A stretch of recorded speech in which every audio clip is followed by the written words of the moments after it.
Hey, good morning everyone. This is the Fig Professor and I'm here with the Figfather Antonio. The two of us are doing a client consultation with some figs. So we're in Palos Park and the owner decided to get two varieties that he'd like to put in ground. One tree is a white Madeira #1 here in the grow pot, and right next to it we have the Bari fig. Both of them excellent selections. They are cold hardy, they're great tasting figs. They're prolific growers, great producers. So right now we're in the shade, they're hardening off. We want to keep them in the low light conditions for about a week, and then we'll put them into brighter shade to continue the hardening, and in about 2 weeks, that's when they're ready to go out in full sun. So what's the consultation? Where do we put them in the yard? So right now, this backyard is absolutely wide open, full sunshine from sunrise to sunset. And right behind me is a southern exposure with a nice white fence to act as a windbreak. So as we were conversing and figuring out the best place to put the figs, no better location than right here next to the fence. So what we're going to do is we're going to put a hole about 2.5 to 3 feet away from the fence. We're going to space each tree approximately 5 to 6 feet apart to give them room to grow, but they're going to go in the springtime. The plan is once they get hardened off, we're going to pot the 2 figs, let them grow in a grow pot in the fabric bags, let them get nice, sturdy, and in the springtime, the holes will already be prepped. We're going to drop the figs in and let them grow.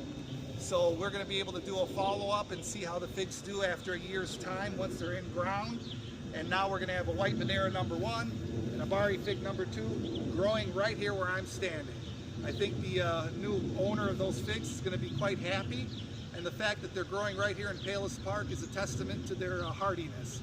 So if you're looking for a good in-ground variety, the Bari fig and the white Madeira #1 are 2 excellent choices.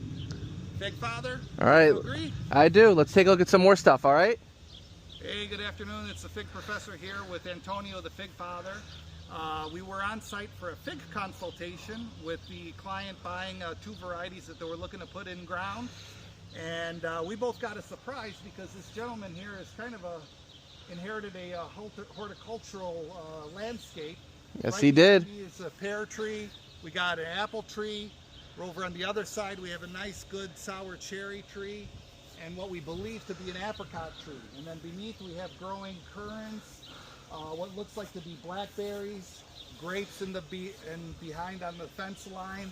So he's got a lot of fruits growing here, a lot of fruit trees and berries.